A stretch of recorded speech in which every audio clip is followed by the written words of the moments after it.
Ya tentu BPS juga merupakan organisasi, ya.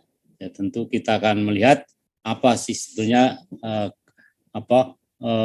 faktor-faktor apa sih yang berpengaruh kepada organisasi tadi, ya. Bahwa pertama adalah suatu organisasi itu harus ada sistemnya, ya. Sistemnya, ya, atau urut-urutannya, ya, atau tahapan-tahapannya, ya.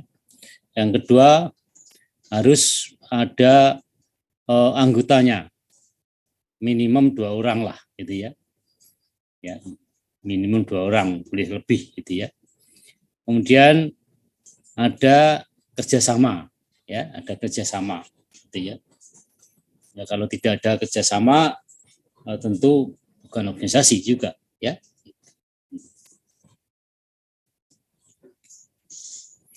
Kemudian ada tujuan, ya, tujuan itu, gitu ya. Nah, itu kira-kira ya yang perlu diperhatikan di dalam konsep organisasi. Jadi kalau dibuat satu kalimat bahwa organisasi adalah suatu sistem, ya, yang menghubungkan kegiatan-kegiatan yang dilakukan atau terdiri dari beberapa anggota yang saling terkait satu sama lain untuk mencapai suatu tujuan tertentu, ya, organisasi tadi, ya. Ya kalau kita lihat macam-macam organisasi, ya, dari paling rendah di pedesaan, perkotaan, atau ada ormas, atau ada perkumpulan, atau kelompok, atau partai, atau apa gitu ya. Ya seperti kita di mahasiswa ada macam-macam perkumpulan mahasiswa dari Jawa Timur misalnya, ya, atau dari Papua, atau dari Nusa Tenggara, ya, atau dari Aceh, atau dari mana gitu ya. Itu ada si organisasi gitu ya. Atau kita PKL, nah, PKL juga organisasi sebenarnya, ya, karena tadi terdiri dari beberapa orang kan, ya, mempunyai kegiatan, ya, anggotanya banyak, ya. Ya, tujuannya tertentu gitu kan, ya, punya tujuan tertentu dan sebagainya lah, ya. Oke, kita lanjut. Materi kita yang akan kita bahas pada pagi hari ini, ya secara garis besar aja karena cuma 2 SKS gitu ya. Yaitu pertama adalah pengertian organisasi, ya. Nanti kita singgung sedikit banyak gitu ya. Kemudian asas-asas pokok organisasi, ya, atau dasar-dasar atau prinsip-prinsip apa yang ada di dalam organisasi itu apa gitu ya. Kemudian elemen organisasi, ya, atau tadi ada unit-unitnya atau bagian-bagiannya atau bidang-bidangnya lah gitu ya, yang akan kita lihat gitu ya, pasti ya, atau orang-orangnya lah, ya. Kemudian di dalam organisasi pasti ada manajer, ya. Kalau ada manajer biasanya ada sekretaris lah gitu kan, ya, manajer atau pimpinan, ya, atau sekretaris. Nah, kemudian juga yang penting adalah organisasi atau struktur organisasi, ya. Contoh di sini adalah BPSRI gitu ya. Atau nanti juga tidak ada BPSRI, tentu BPS provinsi kita lihat, BPS kabupaten kota, ya. Ya, sebelum atau sesudah peraturan Menpan nomor 28 tahun 2020, ya. Itu kira-kira materi kita yang akan kita bahas pada pagi hari ini. Ya, pengertian organisasi kalau lihat dari beberapa referensi, ya, semacam ini, salah satunya adalah ini, ya. Organisasi adalah suatu sistem, ya, suatu sistem kerjasama, ya, yang dijalankan sekelompok orang, ya. Ya, namanya kerjasama berarti terkait juga gitu ya, satu sama lain tadi, ya, untuk mencapai tujuan tertentu. Nah, ya, itu kira-kira gitu ya. Jadi kalau tujuannya tidak sama, itu bukan organisasi gitu ya. Misalnya Anda mau atau kelas Anda ini gitu ya, mau ke Ancol wisata gitu ya, naik bis busway lah gitu ya. Di situ kan kalau busway kan selain mahasiswa mungkin orang lain juga ada kan ya, gitu. Walaupun dalam sekelompok orang atau dalam satu sistem dalam organisasi itu ada bis itu kan ya, gitu, ya. Artinya lebih satu orang. Ya, salah satu sistem tadi misalnya kita misalnya yang perempuan depan, yang laki-laki belakang, kira-kira itu ya, itu juga sistem gitu ya. Ya, kemudian apalagi mungkin kalau yang ada yang tua, yang lansia, kemudian yang muda mengalah gitu ya, itu juga satu sistem lah ya. Kalau jumlah orang pasti ya lebih dari satu orang lah ya. Tapi tujuannya beda-beda ya. Mungkin ada yang turun di Kebun Pala, ada turun di Gramedia, ada yang turun di mana Gunung Sahari gitu ya, ada yang turun di Ancol gitu ya. Jadi itu bukan suatu organisasi ya, karena masing-masing mempunyai tujuan yang beda-beda ya. Tapi ya mungkin juga bisa terjadi juga di dalam bis itu juga ada organisasinya ya. Ya terutama ya angkutan yang dulu, mungkin kalau busway sekarang mungkin jarang ada ya. Misalnya Kopaja atau Metro Mini atau PPD atau Mayasari Bakti gitu kan ya. Di dalam itu kemungkinan ada organisasi ya, karena memang punya sistem ya, kemudian orangnya lebih dari satu orang ya, kemudian ada pembagian tugas gitu kan ya, dan ada tujuan tertentu gitu ya. Apa itu? Yaitu copet. Copet di dalam bis itu biasanya berkoordinasi ya, tidak hanya satu orang, ada yang bertugas tadi mengalihkan perhatian, ada yang menawarkan barang atau menawarkan burung gitu ya, atau yang mengalihkan, ada yang jaga-jaga di pintu, ada yang mendesak-desak gitu ya, nah, itu dan sebagainya.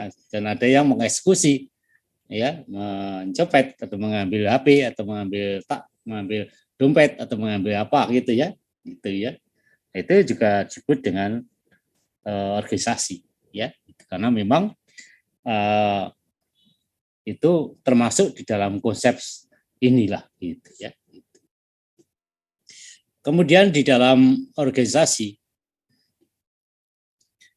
tentu kalau organisasi yang lebih besar dibagi menjadi beberapa kegiatan dalam bidang kerja tadi ya, itu tujuannya satu, kemudian dibagi-bagi menjadi beberapa unit atau bagian ya, seperti Anda di dalam PKL lah gitu ya, ada bagian kuesioner, ada bagian metodologi, ada bagian pengolahan, atau ada bagian umum dan sebagainya lah gitu ya. Itu adalah juga merupakan bagian daripada organisasi tadi ya. Kalau di BPS ya tentu ada beberapa deputi lah ya, ada Stama, ada deputi produksi, ada sosial, ada apa lagi, neraca ya, atau ada apa lagi, inspektorat ya, dan sebagainya ya. Itu kemudian dibagi menjadi beberapa bidang ya. Nah, tentu tadi sudah sepakat bahwa organisasi itu punya tujuan ya. Nah, tentu bidang-bidang tadi juga mempunyai tujuan, ya. Masing-masing bidang itu punya tujuannya, bidang sosial apa, bidang produksi apa, atau bidang apa, sesama apa dan sebagainya tadi, ya. Nah, untuk melakukan pengelolaan tadi, tujuan tadi, supaya menjadi satu tujuan BPS misalnya, ya, maka diperlukan komunikasi, ya, komunikasi. Kemarin sudah kita singgung, belum ya, komunikasi itu komunikasi itu bisa secara vertikal ke atas maupun vertikal ke bawah atau horizontal maupun diagonal gitu ya, antar bidang-bidang tadi itu ya. Juga perlu koordinasi tentunya ya supaya semua berjalan satu arah, yaitu tujuan BPS tadi. Orang-orang tersebut masing-masing harus mempunyai wewenang dan tanggung jawab. Ya, ini ya. Jadi memang pada dasarnya begini, nanti kita akan lihat ya. Di dalam kegiatan kantor itu tentu tadi ada bidang-bidang tadi ya. Nah, bidang itu kan bagian lah gitu ya. Nah, bidang itu tentu harus harus dilaksanakan oleh pegawai tadi, ya. Nah, pegawai itu supaya melaksanakan sesuai dengan bidangnya, maka harus mendapat tugas, ya kan ya? Ya, maka setiap unit atau setiap pegawai atau setiap orang itu pasti mendapat tugas, ya. Ya karena dia dapat gaji gitu ya. Ya karena ini ya, maka harus ada pekerjaan lah. Ya, salah satunya adalah tugas tadi ya. Itu pasti ya. Karena konsep organisasi yang baik adalah organisasi yang bisa membagi habis pekerjaan-pekerjaan yang ada di suatu organisasi tadi ya. Manajer yang baik gitu ya. Ya kemudian tugas tadi tentu akan kita laksanakan ya. Ya, kita laksanakan tentu dengan kewenangan tadi ya. Dan sekaligus harus ada tanggung jawabnya lah gitu kira-kira ya. Kemudian kerangka yang mewujudkan pola tetap hubungan di antara bidang-bidang kerja di atas tadi maupun orang-orangnya yang menunjukkan kedudukan ya, wewenang, tanggung jawab masing-masing dalam satu sistem kerjasama yang kita sebut dengan tata raga organisasi atau struktur organisasi ya. Ya, kita kalau lihat dalam gambar struktur organisasi itu pasti yang kita baca adalah tingkatan kedudukan tadi, kemudian masing-masing kedudukan tadi apakah sebagai top manager atau sebagai middle manager atau sebagai low manager atau sebagai staff. Itulah kedudukannya tadi, tingkat-tingkatan tadi ya. Kemudian masing-masing tingkatan, masing kedudukan itu punya wewenang ya dan punya tanggung jawab ya. Itu kalau kita lihat di dalam tata raga organisasi ya. Ya artinya nanti kita menyusun atau membuat organisasi yes, kedudukan wewenang dan tanggung jawab ini adalah diperlukan ya, itu kira-kira ya. Mungkin masih banyak lagi.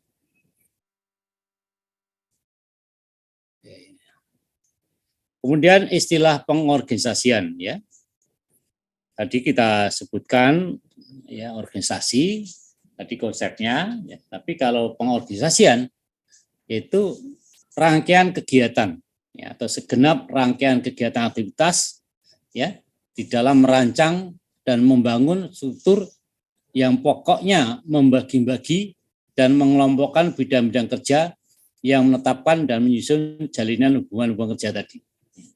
Jadi proses di dalam struktur organisasi tadi ya itu akan dijabarkan lebih terinci lah ya, kedudukannya sebagai apa, kemudian masing-masing orang, masing-masing unit atau bagian itu apa pekerjaannya gitu kan ya, dikelompok-kelompokkan bidangnya, bidang pertanian, bidang produksi, bidang pariwisata, bidang apa itu ya, gitu. Dalam satu bidang mungkin ada hubungannya gitu kan ya, itu kira-kira pengorganisasian. Organisasi yang baik harus efisien dan sehat. Ya. Apa yang maksud dengan efisien? Yaitu suatu organisasi yang memiliki susunan yang logis, ya, masuk akal lah gitu ya, dan bebas dari sumber pergesekan tadi, ya, sehingga setiap satuan di dalamnya mencapai perbandingan yang terbaik atau paling ideal, ya. Susunan yang logis artinya bahwa tadi pembagian tadi, susunan tadi tentu melihat siapa atasannya, siapa bawahnya, siapa atasan langsung, siapa atasan lagi, atau siapa bawahnya langsung atau bawahan lagi, ya. Atau mungkin juga dilihat unit-unit yang setara lah atau yang sebanding tadi, ya. Sehingga semua itu tidak menimbulkan suatu pergesekan antara unit satu dengan unit lain tadi, karena sudah dibagi secara logis, secara masuk akal gitu ya, sehingga tidak menimbulkan pergesekan. Ya salah satunya adalah jangan sampai satu pekerjaan dikerjakan oleh dua bagian atau dua orang gitu ya, itu masalahnya gitu ya. Kalau itu dikerjakan oleh satu pekerjaan itu dikerjakan oleh dua orang atau dua unit atau dua bidang, nah itu nanti akan menimbulkan persoalan-persoalan yang berat, paling tidak pemborosan lah gitu ya. Kemudian hasilnya output pun juga belum tentu sama gitu ya. Gitu. Kemudian sehat, itu mempunyai bentuk teratur, ya, di mana setiap bidang kerja, pejabat tugas atau pejabat gitu ya, itu mempunyai tugas dan wewenang, ya, yang dijalankan tanpa kesimpang siuran tadi, ya.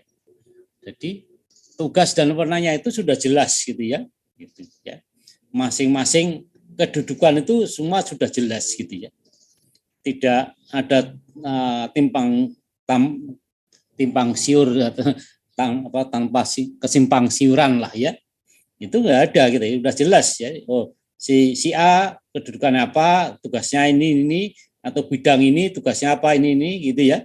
Ya itu harus dibuat sedemikian rupa sehingga tidak menimbulkan kesimpang siuran tadi ya. Nah, tentu paling gampang ya tentu sesuai dengan bidangnya masing-masing tadi ya. Ya nanti kalau bidang tadi ada namanya apa? Dalam batas perbatasan gitu, tentu harus diuraikan juga gitu ya. Ya, misal dalam bidang apakah itu masuk dalam bidang perdagangan atau dalam bidang produksi atau dalam bidang jasa misalnya gitu kan. Di dalam KLUI kita ya, di dalam KLUI kita atau KBLI itu kan ada yang perbatasan tadi itu ya. Tapi itu kan harus dijelaskan nanti di dalam uraian tugas tadi ya.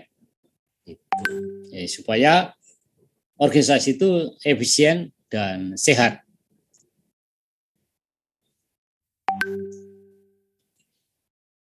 Nah, inilah tahapan di dalam membuat pengorganisasian tadi ya.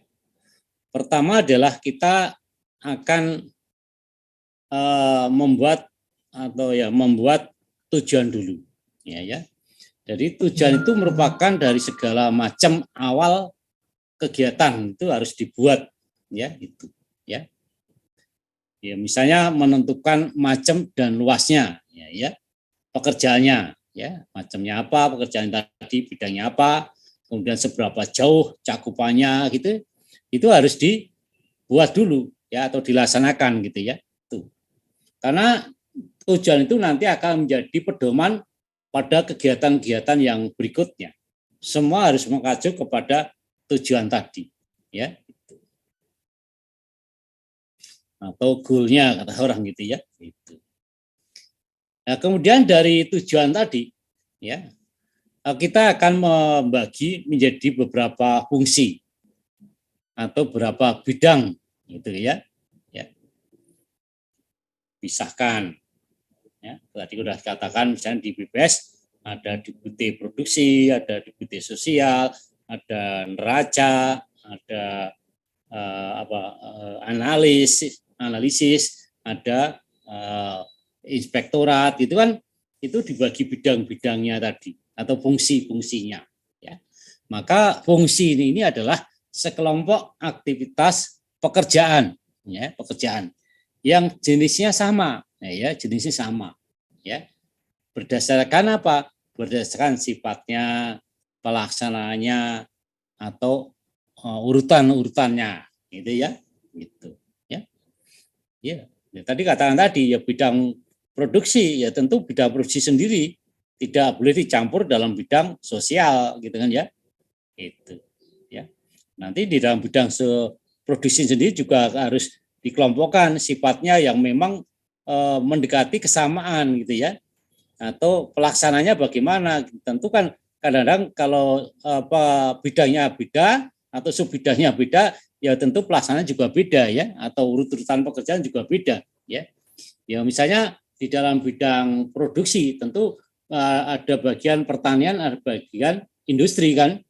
Itu kan sifatnya beda gitu, walaupun masing-masing bidang produksi. Ya, ini juga harus dikelompokkan sendiri. Mana yang dimasukkan dalam kelompok bidang pertanian, mana ya harus dikelompokkan dalam bidang industri, ya.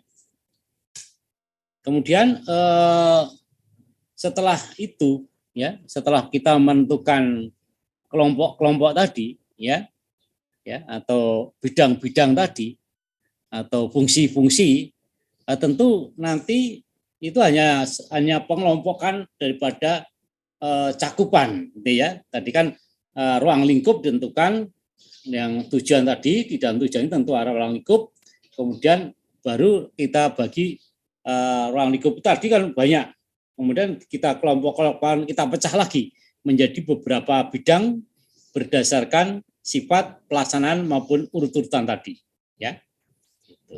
Nah, kemudian fungsi atau bidang ini, ya itu kan juga masih masih global, masih agregat lebih banyak gitu ya, hanya sebagai suatu pengelompokan. Nah, untuk mencapai pengelompokan ini, pengelompokan bidang ini, maka harus diuraikan di dalam tugas-tugas, ya, itu. Ya, tugas itu adalah suatu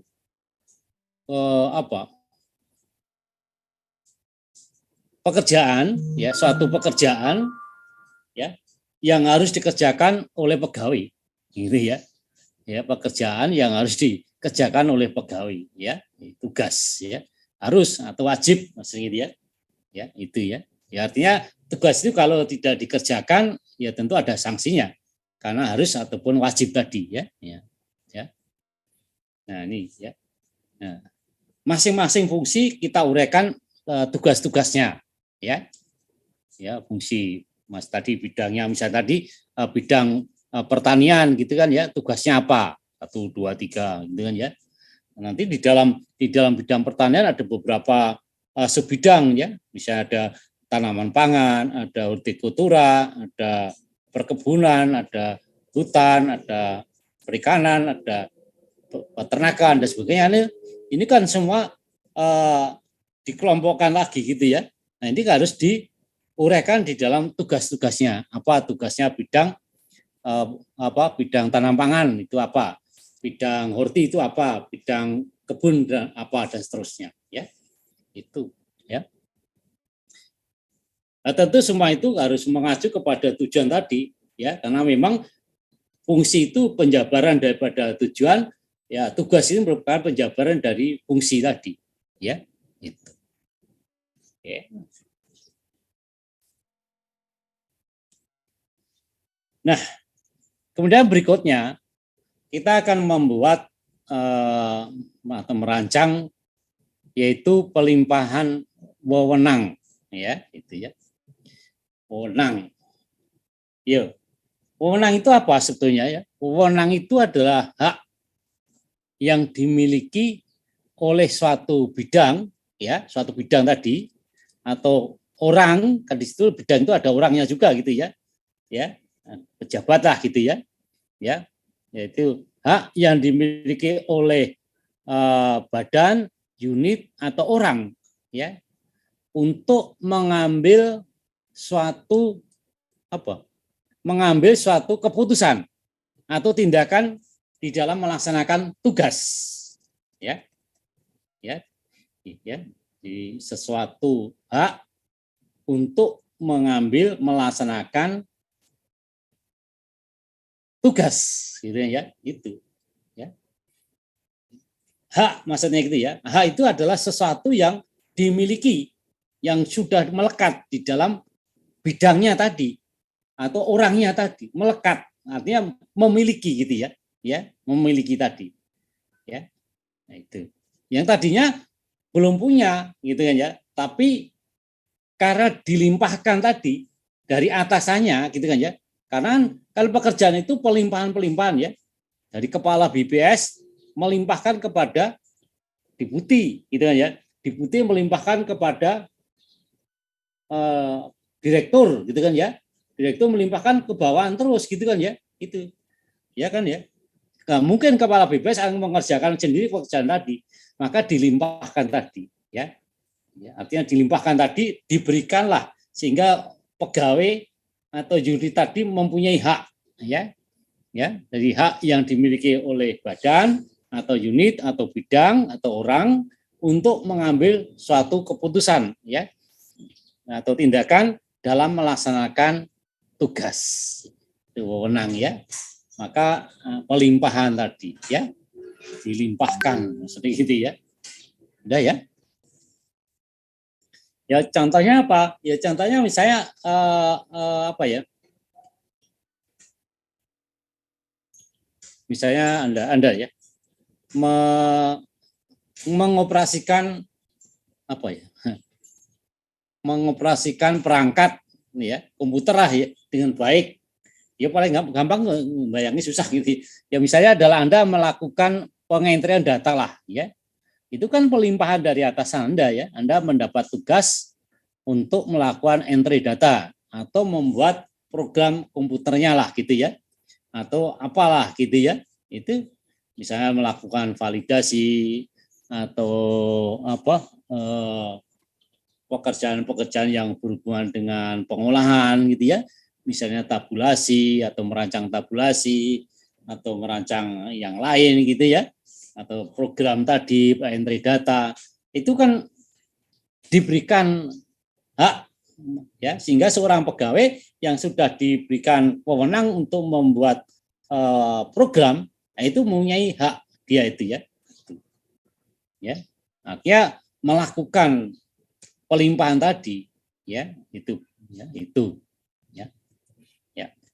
atau pencacahan lah gitu ya pencacahan di lapangan itu ya jadi dilimpahkan dari kepala BPS dilimpahkan sampai kepada PCL kan ya pelimpahan tadi kan berurut-urutan kan ya dilimpahkan tadi seorang PCL itu berhak untuk mencacah ya maka berhak melakukan menanyai kepada setiap responden yang terpilih itu kan ya itu ya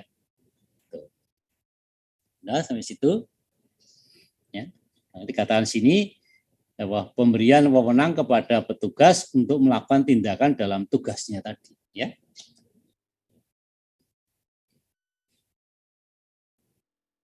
kemudian permintaan tanggung jawab tentu ya karena tadi pelimpahan wewenang pelimpahan tugas ya dilimpahkan gitu ya diberikan hak kepada anak buah pada bidang tadi maka bidang atau anak buah tadi atau pegawai tadi itu harus mempertanggungjawabkan pelimpahan tadi, gitu ya. Maka harus diminta pertanggungan jawab tadi, ya. Apakah pelimpahan tadi sudah Anda kerjakan apa tidak, gitu ya. Ya kalau dikerjakan berarti Anda tanggung jawab, gitu ya. Maka di sini yang dimaksud dengan permintaan tanggung jawab akibat pelimpahan wewenang akan menuntut tanggung jawabnya tadi. Iya, ya. Ya. Maka setiap orang pasti akan diminta pertanggungjawab tadi karena setiap pegawai itu pasti punya pekerjaan ya. Nah, pekerjaan ini akan diminta pertanggungjawabannya bagaimana hasilnya, outputnya bagaimana gitu kan ya. Mas gampang kan itu. Atau outcome-nya bagaimana? Apakah mencapai target atau belum ya? Ya, kalau belum kenapa gitu kan ya. Kalau sudah ya gimana lebih meningkatkan lebih baik gitu ya. Itu kira-kira ya tahapan-tahapan secara sepintas, secara singkat di dalam suatu pembuatan suatu organisasi tadi. Kira-kira itu yang penting gitu ya. Oke, sudah ada pertanyaan?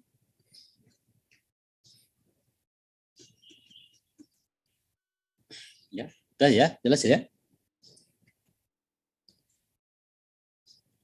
Nah, itu kalau tahapan itu kalau kita gambar ya ini supaya lebih jelas tadi ya. Ya, tadi kan kali ini kan tahapan supaya ya itu pertama menentukan tujuan. Ya, tentu pekerjaan apa gitu kan ya yang karena termasuk dalam tujuan tadi adalah cakupan tadi kan. Cakupan itu adalah pekerjaan tadi kan ya. Iyalah, kantor itu ya paling pekerjaan kan. Ngapain kantor nggak ada pekerjaan itu kan ya gitu ya. Nah, kemudian baru dibagi fungsinya atau bidangnya ya, ke masing-masing bidang itu supaya berjalan harus ada tugas gitu ya tugasnya. Nah masing-masing orang masing-masing bidang masing-masing unit punya tugas. Nah supaya tugas itu berjalan dengan baik maka pelimpahan wewenang yang di atasannya kepada bawahan tadi harus dilakukan ya, ya itu ya. Begitu juga ya, terus begitu. Ya, kemudian setelah mendapat pelimpahan, ya ini tadi permintaan pertanggungjawab tadi. Bagaimana pelimpahan wewenang tadi? Apakah Anda melaksanakan atau tidak? Ya, ini akan. Tapi pada dasarnya ya, karena ini ada tugas atau tugas adalah suatu kewajiban yang harus dilaksanakan. Ya kalau tugas ini tidak dilaksanakan, maka ya apa akan ada sanksinya lah ya. Maka dikatakan ini ya kewajiban bertanggung jawab itu harus dilaksanakan juga ya. Artinya permintaan tanggung jawab tadi pelimpahan wewenang, permintaan tanggung jawab, kemudian juga ada kewajiban bertanggung jawab ya. Maka kalau Anda diberikan suatu kewenangan di satu tugas, ya nanti akan pada akhir tahun atau akhir target itu akan Anda diminta memberi pertanggungjawaban tadi ya itu ya ya paling tidak kita dalam 1 tahun itu ada namanya dulu nama DP3 ya sekarang penilaian kinerja pegawai ya penilaian pekerja pegawai ya, kira-kira gitu ya. Jadi sekarang istilahnya begitu dulu DP3 gitu ya. Nah, di dalam penilaian kinerja pegawai ini ya tentu dari hasil pelimpahan tugas tadi. Ya, seberapa jauh target yang tercapai tadi ya itu. Ya. Maka di dalam pekerjaan itu akan dibagi habis sampai ke bawah tadi ya. Maka nanti dibuatlah suatu kesepakatan antara staf dan atasannya ya. Kesepakatan target yang akan dicapai itu berapa persen misalnya. Itu ya. Kesepakatan 100%, 95%, 90 gitu ya. Atau 80 atau 60 ya. Tapi kalau rendah itu ya nanti akan terjadi suatu dialog antara pimpinan sama bawahan tadi ya. Kenapa kok Anda targetnya rendah gitu ya, hanya 50% ya. mungkin dia menyadari kelemahan-kelemahannya gitu ya. Ya mungkin ya kalau begitu ini tidak tercapai, maka harus dibantu orang lain misalnya gitu ya. Misalnya gitu. Tapi biasanya akan diarahkan target itu ya setinggi-tingginya. Ya, artinya jangan terlalu rendah lah gitu, bukan setinggi-tingginya, tapi kemampuan itu harus ditingkatkan ya mungkin sekitar 90 sampai 100% lah gitu ya target itu ya. Itu kira-kira ya. Itulah kira-kira ya. Kalau lihat dari urut-urutan tahapan-tahapan di dalam membuat suatu organisasi. Kemudian apa ini? Kewajiban bertanggung jawab. Ya, tahap akhir dalam menyelesaikan kerja iyalah ya. Itu ya. Tadi karena pelimpahan tadi. Apabila tahap tersebut dilukiskan dalam bentuk lingkaran, maka dengan menambah sambungan tanda panah, fase terakhir akan bertemu dengan titik pertama. Ya, ya. Yang maksudnya bahwa kewajiban bertanggung jawab tadi itu kan merupakan output ya atau outcome lah. Nah, output atau outcome itu akan menjadi alat evaluasi untuk berikutnya. Ya, maka bisa kita hubungkan dengan tujuan tadi, ya, itu, ya. Kan dikatakan di sini, hal ini berarti kewajiban bertanggung jawab menyangkut tahapan tujuan yang akan dicapai. Ya, semua ke arah sana ya, semua tadi ya, nggak boleh menyimpang dari tujuan. Maka pembentukan usaha itu paling awal kita bentuk tujuannya dulu, ya, tujuan itu apa, gitu ya, itu kira-kira ya. Jadi perkataan itu atau kalimat itu kalau kita gambarkan ya modelnya semacam inilah ya.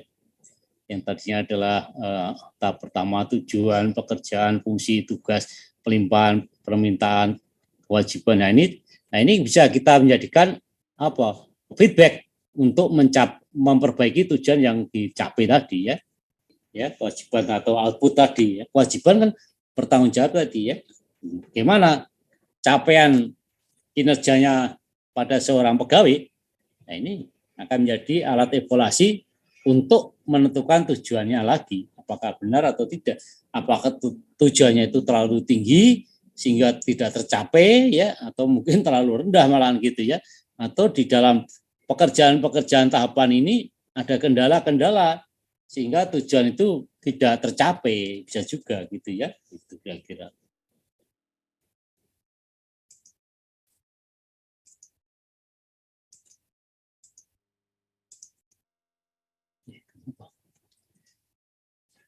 Oh, kemudian kantor, kalau ini sudah ya, kantor sudah dibahas, tata usaha sudah bahas gitu ya. Kemarin dikatakan bahwa kantor adalah suatu tempat atau pusat ya yang mengelola tentang informasi gitu ya. Ya gitu ya. Kalau tata usaha itu dalam arti sempit maupun dalam arti yang luas ya. Kalau sempit yaitu catat-mencatat, surat menyurat, telepon, pembukuan ringan dan sebagainya ya. Ya kalau dalam arti luas yaitu artinya manajemen perkantoran ya, bagaimana mengelola tahapan-tahapan di dalam fungsi manajemen tadi ya, itu kira-kira gitu. Nah, ini juga sama sebetulnya ya. Kantor adalah suatu ruang atau bagian dari bangunan tempat dilaksanakannya segenap pelayanan perkantorannya. Ya, pada dasarnya tidak harus ruang ya sekarang itu ya, karena memang ya kita mengikuti selalu perkembangan tadi ya, yang mungkin dulu masih begitu benar gitu ya, tapi kalau sekarang tidak harus pakai ruang tempat maksudnya gitu ya, secara virtual juga bisa lah ya. Itu meliputi keperluan administrasi, pekerjaan tulis menulis, pengurusan uang atau perbendaraan, kegiatan telepon atau telegraf atau yang lain lah ya. Oke. Ini juga sama, manajer kemarin sudah kita singgung ya. Apa itu manajer? Manajer adalah seorang pemimpin yang mempunyai tanggung jawab pada pekerjaan di kantor tadi kan ya itu. Nah, maka tadi katakan tadi pekerjaannya manajer kita bagi habis tadi ya sampai pada staf tadi kan ya itu. Maka si Simon memberikan konsep bahwa manajer sebutan jabatan yang bertugas menyelesaikan urusan melalui para bawahnya tadi ya. ya bertugas membagi kewajiban kepada juru tata usaha, ya bawalah mendorong mereka bertindak, memeriksa, memastikan bahwa semua hal itu telah dikerjakan seperti sepatutnya, ya. Atau ya tadi menjalankan fungsi-fungsi manajemen tadi lah, ya. Pekerjaan selesai tanpa bekerja, itu adalah tugas seorang manajer yang baik. Oke, ya. Sekarang kita bicara tentang bentuk organisasi. Bentuk ini sebenarnya sudah apa? Ya udah berkali-kali ya, pasti teman-teman tahu lah gitu ya. Apa yang kita maksud dengan garis, apa yang dimaksud dengan garis and stop, gitu ya, atau fungsional, ya, atau yang lain, gitu ya. Oke, jadi bentuknya macam-macam ya. Yang lain itu mungkin bisa juga misalnya ini. Kalau di nomor 1 organisasi garis ini ya, yang 2 organisasi garis dan staf, yang 3 organisasi fungsional, yang 4 bisa juga organisasi fungsional dan staf, gitu ya, bisa juga ya, atau organisasi proyek atau organisasi matrik gitu ya. Ya matrik itu kan artinya apa ya, kemarin udah kita singgung ya, matrik itu ada kolomnya, itu adalah unit-unitnya, kemudian barisnya itu bawaan-bawaan tadi ya, itu kira-kira begitu, sehingga ketemulah dalam satu pekerjaan tadi ya, namanya itu ya. Jadi artinya setiap staf atau setiap ya staf itu akan, atau bawaan tadi ya, itu akan mendapat perintah dari seluruh manajer yang ada tadi, karena matrik kan ya. Itu kira-kira ya gambarannya. Oke, nanti kita lihat dulu ini ya. Ya, organisasi garis. Nah, ini ya bentuknya tadi ya. Jadi namanya organisasi garis. Garis atau apa lagi? Bentuknya apa ya? Bentuk lurus gitu ya. Atau linear kan ya, atau jalur lah gitu ya. Ya. Jadi di dalam organisasi garis atau lini ya, bahwa suatu bentuk organisasi di mana pelimpahan wewenang secara langsung, secara vertikal, ya, dan sepenuhnya dari kepemimpinan terhadap bawahan tadi, ya. Jadi pucuk pimpinan itu akan melimpahkan wewenang langsung kepada bawahannya, langsung, ya, tanpa melihat melalui unit yang lain tadi, langsung, ya. Bisa juga pucuk pimpinan itu punya bawahan hanya satu bagian lah, gitu, bisa juga. Tapi juga bisa beberapa bagian tadi seperti gambar ini, gitu ya. Yang penting bahwa tadi pelimpahan wewenang tadi dari pimpinannya langsung kepada atasan, kepada bawahan langsung, gitu ya. Itu lini, ya, bentuknya apapun, misal jejer 100 bagian, ya tetap aja itu adalah lini, gitu ya. Selama di atas bagian produksi, bagaimana itu nggak ada unit yang yang terlibat, gitu ya, namanya organisasi garis, ya. Ya paling sederhana misalnya industri lah, industri rumah tangga, industri kecil gitu ya, atau ya perdagangan, misalnya jual nasi goreng lah gitu ya, atau bakmi goreng gitu ya, yang paling gampang. Jadi manajernya mungkin satu, ya, mungkin pembantunya ada satu juga kan, bisa juga kan ya, gitu. Ya. Nah, ini memang merupakan bentuk organisasi yang terlama lah ya, paling pertama kali muncul atau paling tua lah ya. Ya. Ya, pada waktu itu ya tentu digunakan pada industri industri yang pertama ya, 01 atau 0 berapa ya, itu ya. Itu kira-kira ya. Ya, tokohnya adalah Henry Fayol ya, itu ya kira-kira ya.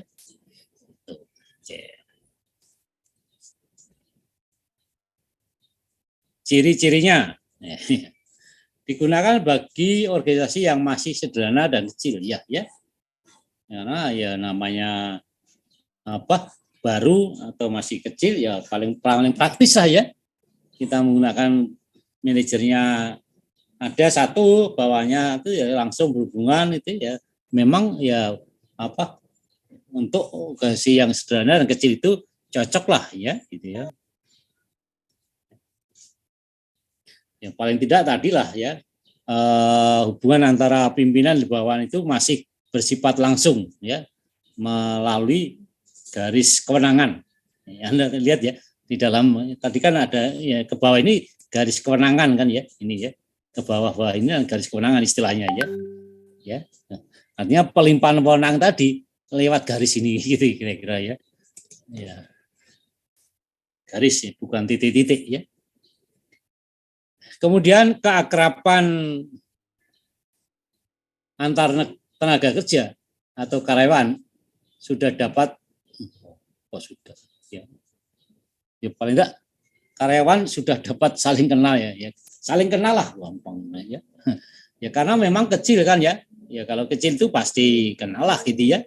Jadi misalnya kita di kabupaten lah itu pasti kenal dengan teman-teman nanti kan ya, tapi kalau di BPSRI belum tentu ya karena orangnya banyak gitu ya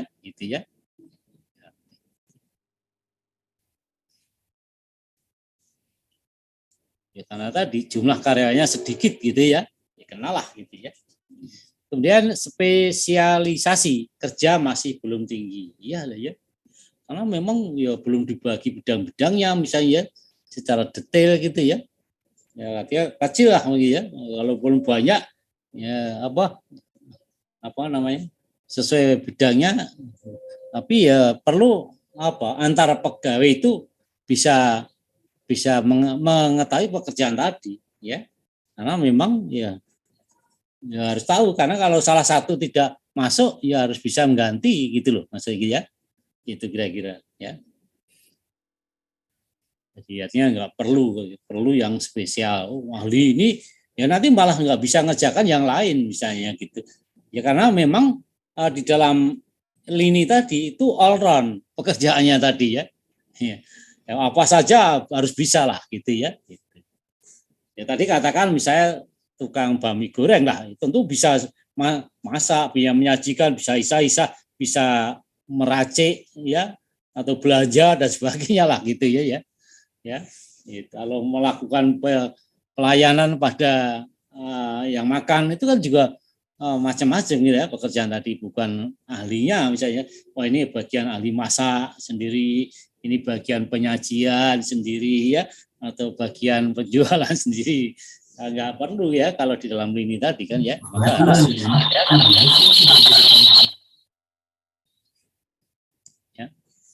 kemudian digunakan bagi lembaga yang masih membutuhkan keputusan cepat nah iyalah ya karena sederhana tadi ya maka ya harus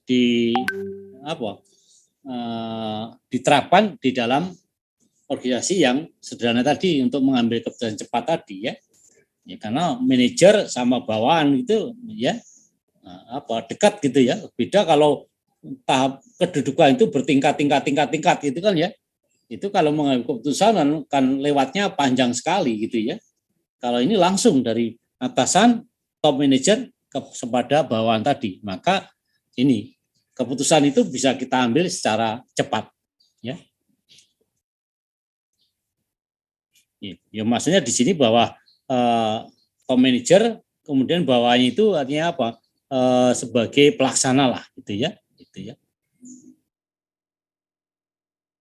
oke ya udah sampai situ kebaikannya apa kebaikannya ya jadi tentu ada baiknya ada kurang baiknya ya itu kira-kira ya rasa solidaritas dan spontanitas antar karyawan tinggi iyalah ya karena apa ya karena memang ya orangnya cuma itu ya kemudian pekerjaannya saling terkait gitu ya satu sama lain ya misalnya tadi katakan bami goreng ada anak buahnya 2 atau 3 gitu itu kan nggak melulu sebagai tukang masak tukang isa-isa tukang buat minum ya semuanya harus bisa gitu kan ya kemungkinan malah dibuat suatu rotasi atau gonta-ganti lah gitu ya itu bisa jadi ya sehingga rasa soliditas dan spontanitas antar karyawan itu adalah ya. Ya paling tidak saling pengertian lah gitu kan ya. Itu paling tidak gitu ya. Disiplin para anggota umumnya tinggi, iyalah ya. Tinggi karena kalau tidak masuk nggak ada yang ngerjakan gitu ya. Ya kan ya. Kalau kerjanya lelet akan kelihatan gitu ya. Nah, maka ya disiplin itu adalah penting. Hubungan antara anggota baik sehingga kesatuan komando dapat dengan mudah dilakukan ya. Ya, karena tadi rasa solidaritas ada, nah, sehingga pimpinan itu memudahkan di dalam mengatur tadi, tentu dengan bijaksana tadi. Ya, misalnya di rotasi tugas-tugasnya hari ini kamu ini, hari itu dan seterusnya lah ya. Pengambilan keputusan bisa lebih cepat ya seperti dikatakan tadi ya. Ya, karena enggak terlalu intervalnya tadi, interval antar kedudukan itu tidak terlalu jauh, tidak terlalu lebar gitu ya, maka lebih cepat untuk diambil suatu kesimpulan tadi ya. Oke.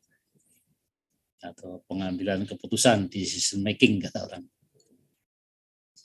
Keburukannya, pertama adalah tujuan pribadi pimpinan tertinggi seringkali tidak dapat dibedakan dengan tujuan organisasi. Iya, ya. Iya, karena memang ya organisasi kecil itu biasanya keterlibatan rumah tangga itu sangat besar sekali ya. Ya, biasanya itu ya. Karena pegawainya memang mau nggak mau ya ada urusan dengan rumah tangga tadi. Ya misalnya belanja materi atau material gitu ya. Bisa belanja bami, belanja tomat, belanja cabai, belanja apa gitu ya. Itu kan kadang-kadang ya dipakai juga untuk warga rumah tangga tadi kan ya. Nah, itu bisa gitu ya. Atau membayar listrik gitu ya. Nah, listrik itu juga sama. Atau gas gitu. Ya, kadang-kadang dipakai juga untuk kepentingan rumah tangga juga ya. Gitu. Sehingga kepentingan pribadi pimpinan itu kadang-kadang tidak bisa dibedakan untuk dengan kepentingan usaha tadi. Dapat menimbulkan sifat autokrasi dan diktatorial pimpinan. Iyalah ya. Karena yang memegang kekuasaan itu hanya seorang manajer di situ ya. Tidak ada penasihat tadi kan ya. Sehingga bisa berbuat seenaknya sendiri gitu ya. Sehingga muncullah sifat autokrasi tadi ya. Kalau pecat gitu ya, kalau disanksi tanpa ada pertimbangan yang lain tadi ya. Seluruh tenaga kerja biasanya selalu tergantung pada seorang pemimpin ya. Sehingga jika pemimpin berhalangan maka organisasi dapat mengalami kemacetan, betul ya. Jadi karena apa? Karena semua teknik-teknik di dalam pengelolaan perusahaan tadi atau dalam perdagangan tadi itu betul-betul dikuasai oleh manajernya tadi. Ya. Pegawai itu hanya pelaksana saja ya gitu. Nah, misalnya lah tadi bami goreng, nah, tentu yang masak tadi itu sudah bumbunya itu sudah diracik oleh manajer tadi kan, sehingga nggak tahu apa isinya bumbu tadi kan, kok peminatnya banyak itu kok enak gitu misalnya gitu ya. Ya manajernya yang tahu racikan tadi, kira-kira begitu ya. Sehingga si karyawan tadi tinggal masak aja pakai bumbu yang sudah jadi tadi. Ya, itu ya. Biasanya begitu ya. Sehingga kalau pimpinannya itu tidak bisa atau sakit atau apa, ya mungkin tidak seenak yang dimasak pimpinan tadi kan, manajer tadi ya. Itu sehingga banyak konsumen yang kecewa ini ya. Akhirnya enggak laris lagi ya. Pengembangan bakat karyawan kurang mendapat perhatian dan penyaluran yang tepat. Iya ya. Karena semua sudah dikuasai oleh manajer tadi, ya kan ya. Karyawan pokoknya kamu kerja gitu kata orang ya. Ya. Sehingga ya kurang mendapat perhatian dalam bidang ilmunya gitu ya. Dalam ilmu memasak, dalam bidang yang manajemennya itu enggak diajarkan gitu ya. Mungkin takut juga kalau saya ajarkan secara detail rahasia bumbunya, maka dia akan keluar mendirikan perusahaan sendiri misalnya gitu ya. Itu ya kira-kira gitu ya. Oke.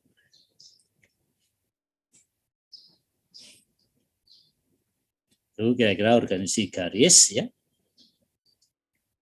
Kemudian berikutnya adalah organisasi garis dan staf. Ini sebenarnya tidak beda ya. Cuma di sini sebelum ke karyawan atau pegawai bagian produksi, bagian pemasaran, bagian akuntansi maupun bagian perkantoran itu ada unit ya yang memang berpengaruh kepada pimpinan dalam pengambil keputusan tadi. Misalnya adalah staf ahli hukum, staf ahli SDM, atau staf ahli pemasaran, atau apalah ahli-ahli gitu ya. Nah, itu kan semua itu kan kalau mau memerintah ke bawahan itu harus konsultasi kepada ahlinya tadi ya. Maka ini garis dan staf tadi ya. Itu ya. Jadi kewenangan tadi tidak langsung, pelimpahan kewenangan tadi tidak langsung kepada karyawan, tapi harus lewat staf ahlinya masing-masing lah gitu maksudnya. Baru disampaikan ke karyawan atau bagian-bagian tadi. Itu namanya staf ya.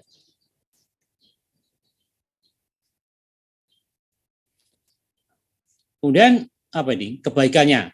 Kebaikannya.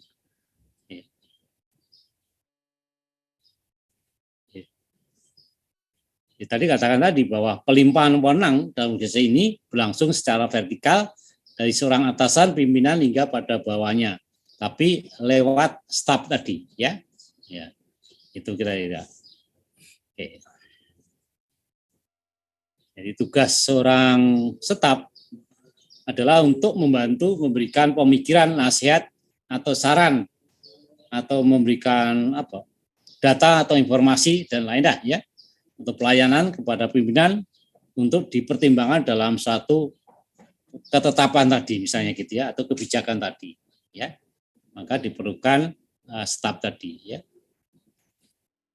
Ya tentu apa hubungan atasan dan bawahan tidak seluruhnya secara langsung tadi ya, karena harus lewat staf gitu kan, bisa juga ya. Bisa juga di dalam organisasi garis dan staf ini karyawannya banyak, bisa juga ya.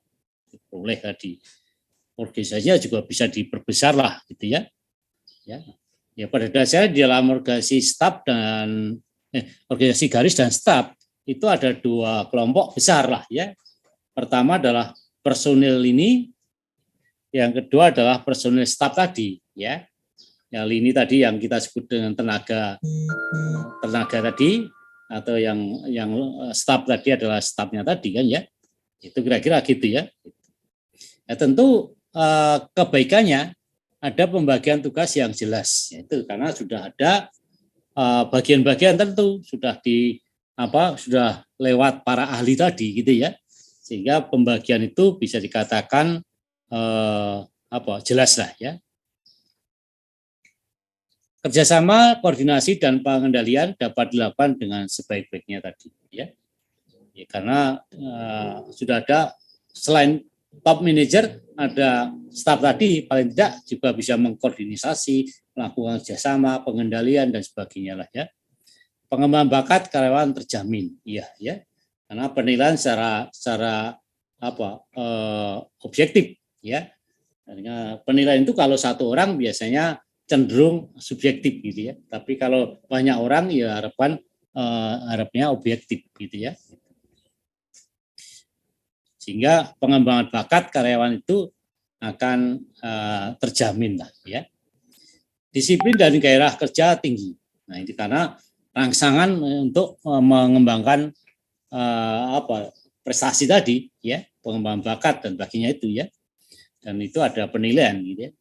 Nah kemudian di dalam organisasi garis dan staf perlu diperhatikan adalah prinsip the right man on the right place ya. Ini mudah dilaksanakan, iya ya. Jadi betul-betul seorang staf itu harus tahu gitu ya, pekerjaannya itu apa, ya. Kemudian orangnya seperti apa gitu loh, ya, yang dibutuhkan tadi itu supaya bisa menyelesaikan masalah, jangan dibalik orangnya sudah ada, baru dikasih pekerjaan, bukan itu, gitu ya. Tapi pekerjaan itu ditentukan dulu, permasalahannya apa, baru nyari orangnya, gitu kan ya.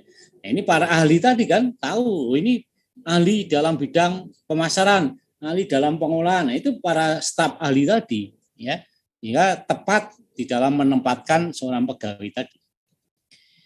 Bisa diterapkan di organisasi besar ataupun organisasi kecil, ya. Ya.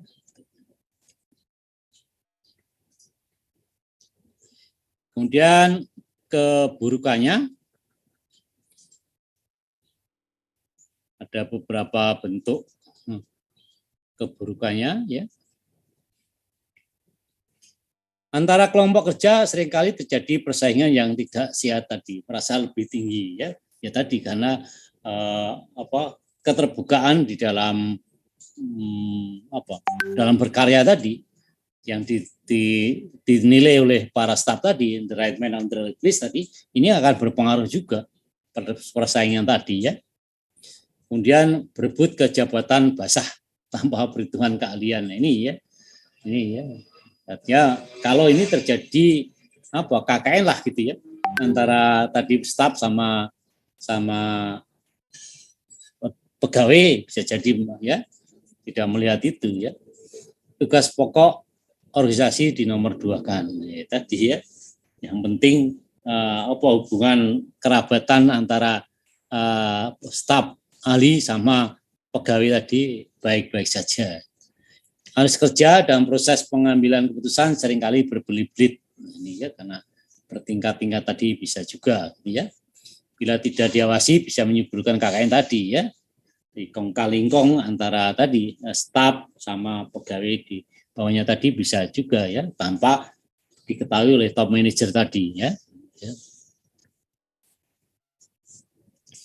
Karena memang ya tidak terkontrol maka sering menimbulkan nepotisme tadi ya atau KKN tadi. Ya, gitu kira-kira ya tentang keburukannya, mungkin masih banyak lagi ya teori-teori tadi ya. Kemudian fungsional, struktur organisasi fungsional. Nah ini ya, jadi Anda lihat bahwa gambar ini juga sebenarnya garis gitu ya, garis dari pucuk pimpinan ke manajer bawahnya gitu ya. Tapi pada waktu membagi pekerjaan itu sudah bidang-bidangnya ya, bidangnya masing-masing ya. Jadi pucuk pimpinan ya dibagi menjadi bagian bidangnya tadi, bidang produksi, bidang atau bagian pemasaran, bagian akuntansi, bagian perkantoran tadi ya itu. Jadi dibagi sesuai bidangnya. Begitu juga nanti di dalam pelaksanaannya masing-masing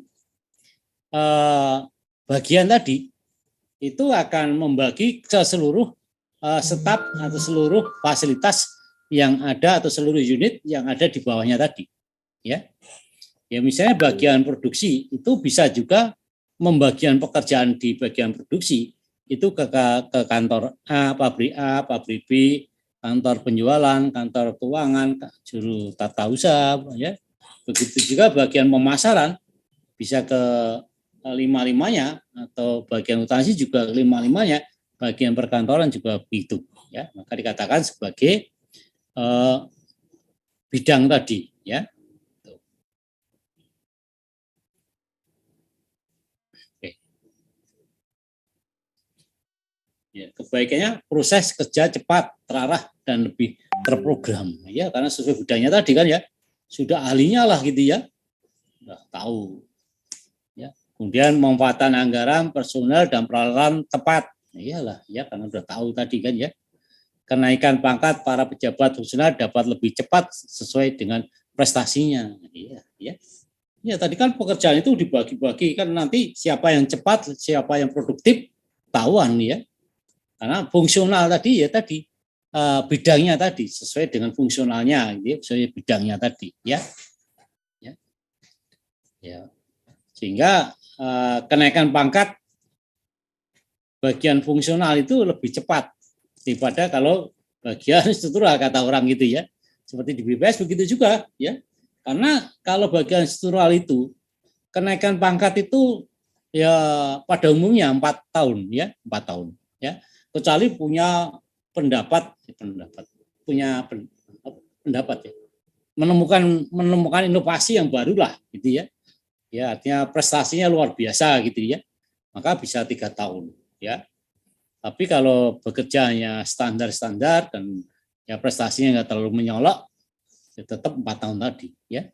Tapi kalau fungsional itu bisa dipercepat ya. Ada 2 tahun bisa juga, ada yang 3 tahun ya. Kalau 4 tahun mungkin terlalu lama juga ya kalau fungsional tadi ya. Itu. Maka dikatakan di sini bahwa kelompok fungsional itu akan lebih cepat prestasinya ya, karena kenaikan pangkat itu lebih cepat, bisa lebih cepat maksudnya gitu ya. Bisa 3 tahun ya, paling tidak lumayan. Kalau yang lain 4 tahun ya dia 3 tahun juga akan mempercepat kita ya, itu golongan tadi sayangnya ya. Keburukannya tentu ada juga keburukannya di dalam organisasi fungsional tadi. Apa keburukannya misalnya ya? Itu para pejabat fungsional bingung dengan kerja administrasi. Sekarang enggak ya, ini mungkin teori zaman dulu gitu ya. Sekarang kan ya apa namanya, administrasi itu harus merembes ke seluruh unit-unit ya, termasuk ke fungsional tadi ya, itu ya. Yang memang zaman dulu gitu ya, semua fungsional ya yang mengerjakan pekerjaan teknis, tapi sekarang kan sudah kita anjurkan oleh pemerintah. Jadi administrasi itu juga harus dikerjakan oleh para para unit apa namanya, operasional atau unit subject matter gitu ya. Itu ya.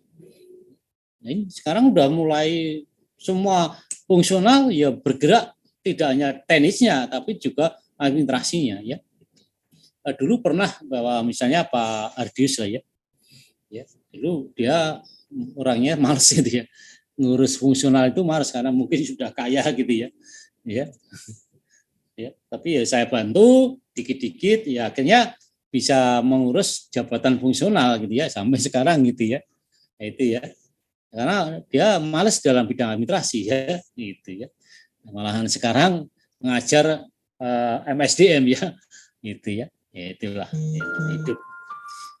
Suasana kerja struktural beda dengan suasana kerja fungsional. Iyalah ya, pasti itu ya. Karena kita itu namanya fungsional itu apa kepentingan kita gitu ya. Kepentingan kita itu penting gitu ya. Bekerja mandiri itu penting maksudnya gitu ya. Ya, itu ya. Ya tergantung outputnya, itu tergantung pada kita sendiri ya. Pangkat para pejabat fungsional dapat lebih tinggi dari kepala unitnya. Iya, ya. Nggak ada batasnya, ya, nggak ada batasnya. Seorang fungsional itu mau naik setinggi-tingginya nggak ada batasnya, kecuali ada peraturan gitu ya. Seperti saya itu ada peraturan ya, bahwa di STS dulu gitu dosen itu maksimum hanya 4C gitu ya. Ya, 4C, lektor kepala, pembina utama tingkat 1 gitu ya. Gitu. Tapi sekarang dengan adanya reformasi ini dan pimpinan yang mungkin lebih modern sekarang ya, ada Bu Erni, ada Pak Ardius dan sebagainya, itu kita buka ya. Tidak hanya batasnya hanya 4C, tapi harus 4D bisa, 4E bisa, atau paling tidak guru besar lah gitu ya. Jadi dibuka sekarang di STS, tapi sudah mau dibuka gitu. Artinya kesempatan kepada para dosen tidak hanya batas pada 4C ya, karena dulu mungkin ya namanya orang-orang itu masih ortodok gitu ya. Jadi dosen itu tidak boleh lebih daripada kepala atau deputinya lah ya. Karena deputinya itu golongan 4D ya, atau 4E kepala BPS-nya gitu ya. Maka dosen itu maksimal hanya 4C gitu ya. Itu zaman dulu ya. Tapi sekarang bukan zamannya lagi lah. Oke, ini ya. Ya seperti saya kan juga sama, bahwa saya punya pangkat tertinggi atau lebih tinggi daripada Bu Erni gitu ya, karena saya fungsional nggak ada masalah ya. Tapi kalau struktural harus minimum sama ya. Kalau stafnya lebih tinggi harus dipindahkan ke tempatnya pimpinan yang punya golongan yang sama atau lebih tinggi ya. Itu syaratnya gitu. Kemudian asas-asasnya di dalam organisasi menurut Simon, pertama adalah tadi kita singgung juga ya, struktur tergantung tujuan ya dan besarnya manusia yang dilibatkan tadi ya. Ya tentu tujuan, bidang, tugas dan sebagainya tadi kan ya berhubungan dengan apa jumlah SDM-nya kan ya, itu pasti gitu ya. Manajer perkantoran harus memiliki rencana untuk menghadapi perubahan yang terjadi. Iyalah, seorang manajer kan kemarin sudah kita singgung ya, harus kreatif lah gitu ya. Ya, harus kreatif, harus banyak ide, harus brilian gitu ya. Ya, itu ya. Jangan hanya apa ya tadi zona nyaman kata orang itu ya. Zona nyaman ya atau beranggapan yang penting gliding sajalah pekerjaan tadi gitu ya. Tidak ada perubahan-perubahan itu bukan pimpinan sekarang ya, itu ya. Mungkin zaman dulu mungkin begitu ya. Sekarang harus ada perubahan peningkatan tentang kinerja bagian tadi ya itu. Ya tentu harus tahu persoalan itu apa, kemudian bagaimana menyelesaikan persoalan tadi kan itu. Lalu orang manajer itu bisa memiliki rencana untuk masa depan. Harus direncanakan dari bawah yang selanjutnya ke atas. Iyalah, itu paling idealis, paling ideal ya, paling ideal. Itu kan gitu. Karena persoalan-persoalan yang banyak itu biasanya akan di bawah. Nah, di bawah itu laporkan ke atas terus gitu ya. Nah, kemudian menjadi suatu pengambilan keputusan atau menjadi pertimbangan pengambilan keputusan oleh pimpinan tadi ya. Bila cukup besar perlu dibentuk pemimpin kelompok kerja. Iya ya.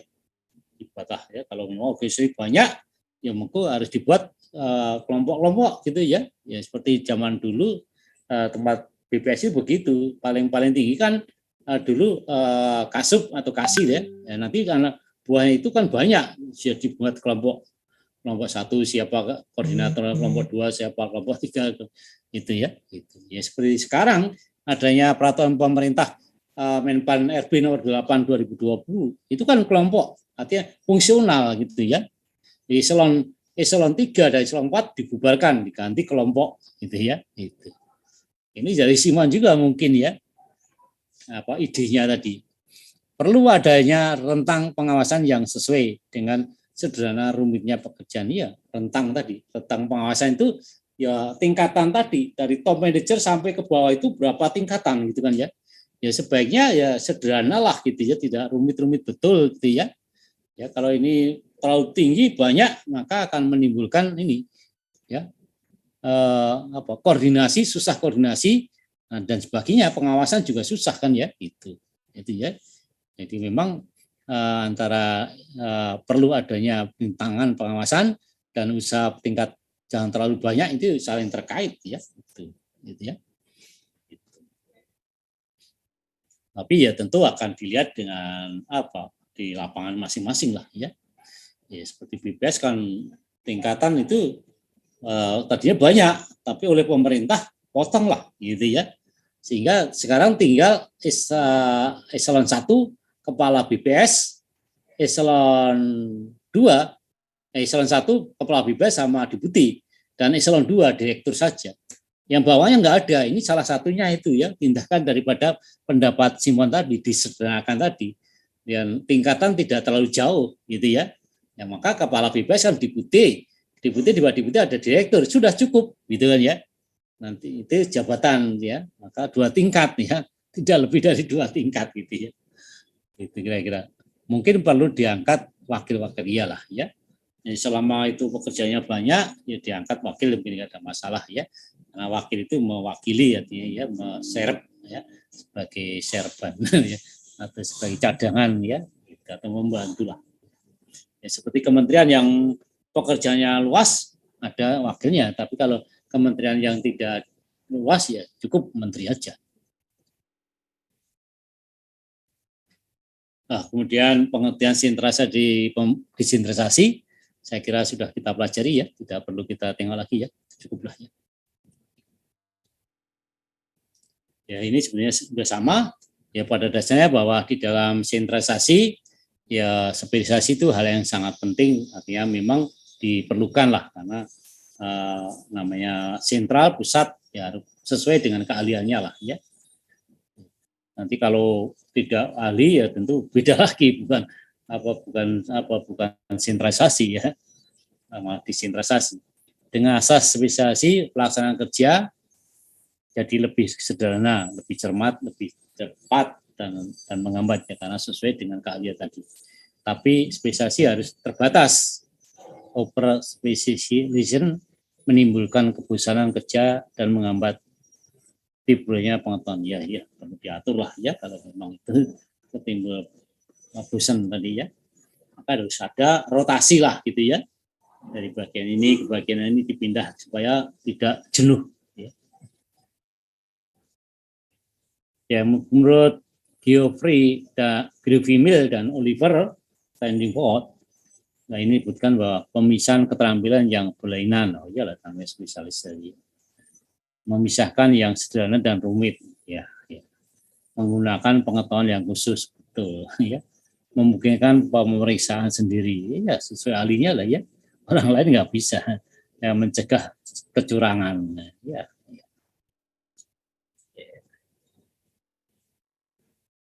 Sekretaris, nah, ini, ya. Ya, ini ya pada dasarnya ya sekretaris ini mengurusi urusan administrasi, ya, pada dasarnya. Tapi sekarang bukan. Sekarang sekretaris itu tidak hanya berurusan kepada bidang administrasi, tapi bidang teknis juga diperlukan sekarang itu, ya. Ya seperti kepala BPS. Kepala BPS itu tidak hanya dibantu oleh sekretaris saja, tapi orang-orang yang ahli di dalam bidang statistik, gitu, ya, atau dalam bidang TI, gitu kan, ya, itu ya. Jadi kalau ini masih zaman dulu, gitu, ya. Jadi sekretaris yang urusan administrasi tadi, ya, maka tugasnya mengurus surat-surat, menyimpan dokumen pelayanan tamu maupun pesan rapat, ya, harus mampu menyimpan rahasia, ya. Ini pada pokoknya membantu dalam segala hal agar pimpinan dapat bertindak secara efektif dalam menunaikan tugas manajemennya, ya, termasuk mengatur ruang kerja yang baik, pimpinan menyiapkan naskah pidato, ya, pokoknya berusaha administrasi, ya, dan dapat melakukan aktivitas manajemen. Tapi sekarang enggak, ya, sekarang sebaiknya sekretaris itu juga dalam bidang teknis juga harus bisa, ya, karena kepala BPS juga perlu misalnya membuat naskah, mau webinar, mau seminar, mau ketemu presiden, ketemu apa, itu kan analisisnya, pengolahannya, penampilannya, ya, itu perlukan orang-orang statistik yang tahu komputasi maupun tahu tentang statistik, gitu kan, ya, itu, ya. Maka pimpinan BPS itu mempunyai staf ahli dalam bidang statistik atau dalam bidang komputasi tadi, selain sekretaris ini, gitu, ya. Tapi masuk di dalam sekretariat atau sekretaris pimpinan tadi. Nah ini, ya, jadi sekretaris itu tidak hanya sekedar pembantu pimpinan, tapi juga bisa menjadi pejabat, gitu, ya. Ini contohnya sekretaris jenderal PBB, sekretaris jenderal itu kementerian atau lembaga, atau di BPS ada sestama, ya. Dan sekretaris DAS adalah anggota kabinet.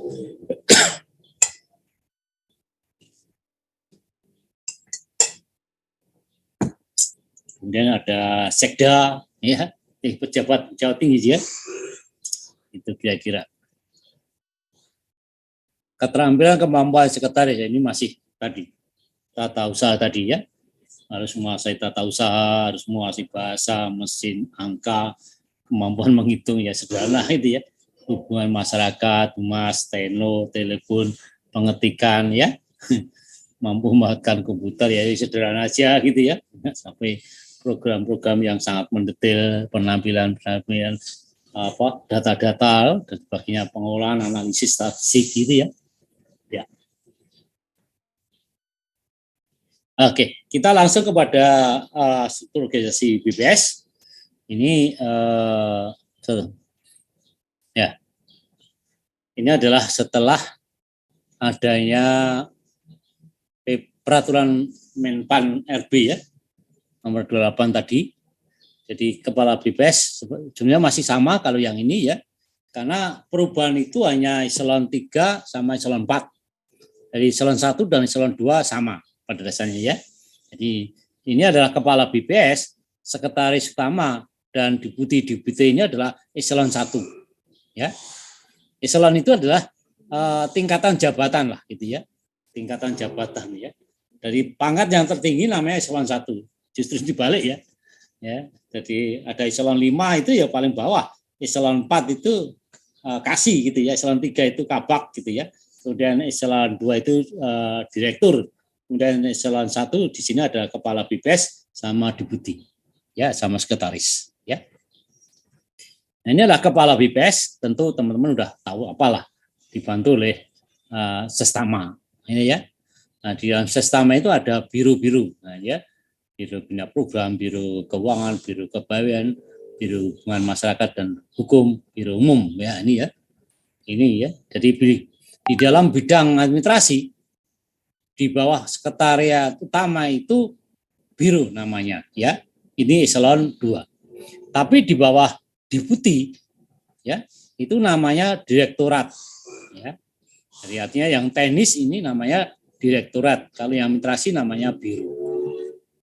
Ya, levelnya sama-sama eselon 2 ya, ini ya. Ini eselon 2 semuanya ya. Itu ya. Jadi deputi bidang metodologi dan informasi statistik, ada direktorat pengembangan metodologi sensus dan survei ya. Kemudian ada juga direktorat diseminasi statistik. Ada direktorat sistem informasi statistik. Nah, ya. Begitu juga deputi sosial, ada direktorat statistik kependudukan, ada direktorat statistik kesejahteraan rakyat, KESRA, ada direktorat statistik ketahanan sosial ya, atau Hansos. Ya, itu. Dan begitu juga yang lain, produksi, ada direktorat statistik tanaman pangan, hortikultura dan perkebunan, ada direktorat statistik peternakan, perikanan, kehutanan, ada direktorat statistik industri dan terusnya gitu ya. Termasuk inspektorat utama kita bagi menjadi inspektorat wilayah 1, wilayah 2, wilayah 3 gitu ya. Ya, jadi wilayah itu dulu dibagi sesuai dengan wilayah barat, wilayah tengah, wilayah timur. Sekarang enggak, sekarang dikombinasikan. Karena masing-masing wilayah timur itu biasanya potensinya kecil biasanya ya.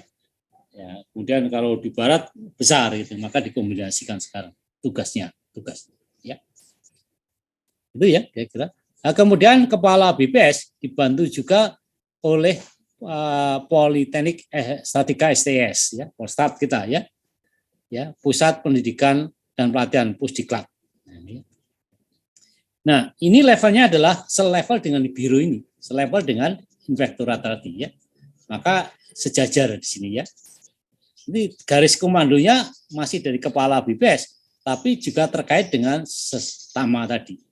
Ya, artinya secara tidak langsung Pusdiklat maupun Postat itu masih di bawah sekretaris utama, ya. Itu kira-kira ya. Gitu. Karena ini khusus ya. Jadi kalau dimasukkan di mana-mana nggak akan cocok, gitu ya. Maka berdiri sendiri. Itu kira-kira ya. Nah, sampai situ bayangannya. Ya, nanti pada organisasi yang lama, masing-masing direktorat itu akan kita bagi menjadi 3 atau beberapa lah ya, subdirektorat tadi ya, itu ya.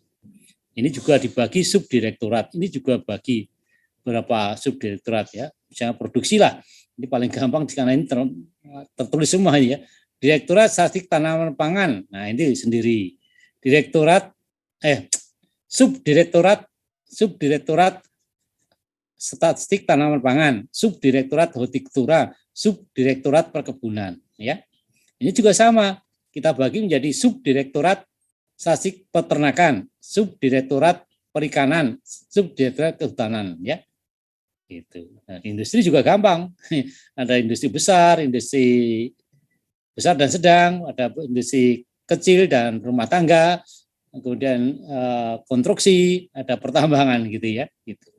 Dibagi-bagi ya. Tapi nah, jabatan eselon 3 tadi oleh peraturan pemerintah tadi sudah dihilangkan, ya.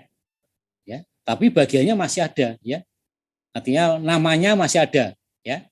Namanya tadi, misalnya tadi Subdirektorat Statistik Tanaman Pangan itu berubah nama menjadi kelompok, kelompok statistik tanaman pangan, gitu ya. Kelompok statistik hortikular, kemudian kelompok perkebunan dan seterusnya itu ya. Itu namanya ya. Tapi orangnya tetap sama di situ ya, itu. Ya, itu kira-kira. Nah, kemudian di bawah direktorat tadi ada kasih ya, ada kasih. Begitu juga nanti kasih itu menjelma menjadi subkelompok gitu ya. Nanti kita lihat gitu ya. Itu hanya awal daripada saya menyampaikan materi gitu. Oke. Ya kalau ini STS sudah tahulah ya. Bu Direktur dibantu oleh wadir gitu ya. Kemudian berkoordinasi dengan Dewan Penyantun dan Dewan Senat. Di bawahnya ada penjaminan mutu, ya, ada pengawasan internal, gitu ya. Kemudian ada beberapa prodi gitu ya. Ada unit pembantu, ada bagian administrasi, ya, akademik, kemahasiswaan, bagian umum. Nah ini sudah berubah sekarang ya. Yang ini sudah nggak ada lagi. Yang ini sudah kita kena peraturan tadi. Ya, ini adalah kelompok bagian administrasi dan kemahasiswaan gitu ya. Tapi bagiannya yang tetap masih ini bagian umum tadi ya. Itu nanti kita lihat lagi ya di dalamnya. Ini waktu saya harus berkecimpung, harus waktunya berapa? Waduh. Oke. Nah, inilah struktur organisasi lama BPS provinsi ya. Jadi kepala BPS provinsi itu adalah eselon 2. Tadi selevel dengan direktorat tadi atau biro tadi ya. Eselon 2 ini, eselon 2. Nah, kemudian di bawah eselon 2 itu ada eselon 3. Itu adalah bagian tata usaha dulu ya. Kemudian dibagi lagi kasubag. Nah, ya. Di sini juga administrasi namanya subbagian, subbag ya. Bina program, urusan dalam, kepegawaian dan hukum, keuangan, perlengkapan, nah ini ya itu. Ya. Nah, kemudian kepala BPS itu dibantu dengan bidang-bidang yang sifatnya teknis tadi. Bidang sosial, produksi, distribusi, neraca wilayah dan analisis ya. Kemudian integrasi pengolahan dan diseminasi ya. Nah, ini eselonnya adalah eselon 3. Selevel dengan bidang tadi ya itu. Nah, kemudian di bidang ini kita bagi menjadi seksi-seksi, namanya seksi. Yaitu kalau ini subbagian, kalau ini seksi ya, seksi kesejahteraan, seksi kependudukan, seksi keseras, seksi ketahanan sosial dan terusnya ya. Ini dibagi-bagi sesuai dengan seksi ini dulu gitu ya. Nah, sekarang tentu ini akan mengalami perubahan ya.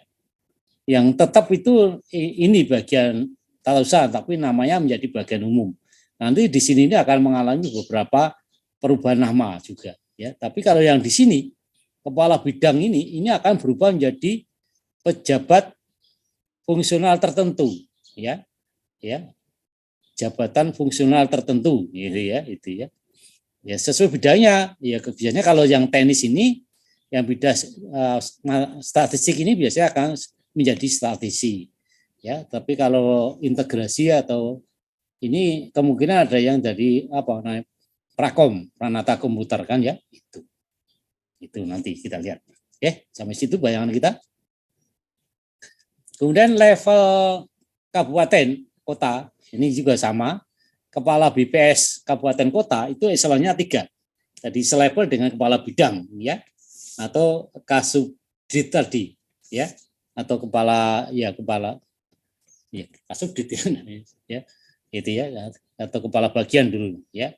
Nah, ini kepala BPS kabupaten kota eselon 3 ya.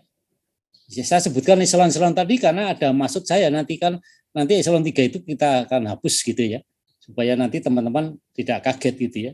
apa yang dimaksud dengan eselon 3 tadi ya, atau eselon 4 tadi. Jadi kepala BPS kabupaten kota ini adalah eselon 3, dibantu oleh subbagian tata usaha ya. Kemudian begitu juga ini akan dibantu oleh seksi-seksi tadi, ya, sama seperti yang ada di bidang-bidang di BPS kabupaten provinsi tadi ya. Ada sosial, ada produksi, distribusi, ada nirwicah, ada PDS gitu kan ya. Itu. Kemudian ada fungsional ya. Nah, ini nanti juga mengalami perubahan. Ini menjadi subbagian umum, ya ini akan hilang, seksi-seksi hilang.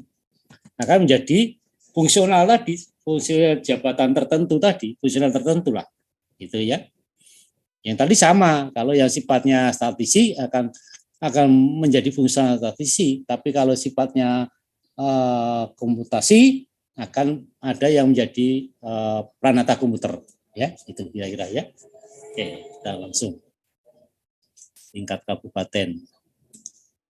Oh, ini sekedar mengingatkan aja kepada kita apa visi misinya, kemudian core value-nya, pihak. Yang penting Anda itu harus menguasai ini. Profesional itu apa saja sih, gitu kan ya. Ini harus kita jalankan karena bagus sekali ini ya. Amanah itu apa? Ini harus kita jalankan di dalam melakukan pencacahan atau tugas-tugas statistik itu penting ya. Ya. Karena memang kita itu harus jujur gitu ya, apa adanya ya. Integritas juga begitu ya. Maka itu semua ini harus menjiwai kita semua lah sebagai pegawai BPS tadi ya. Jadi ada maknanya gitu ya. Jangan hanya slogan pia-pia diapakan. Tapi yang penting dalamnya ini ya. Ini ya. Ini harus tahu gitu kira-kira. Ya.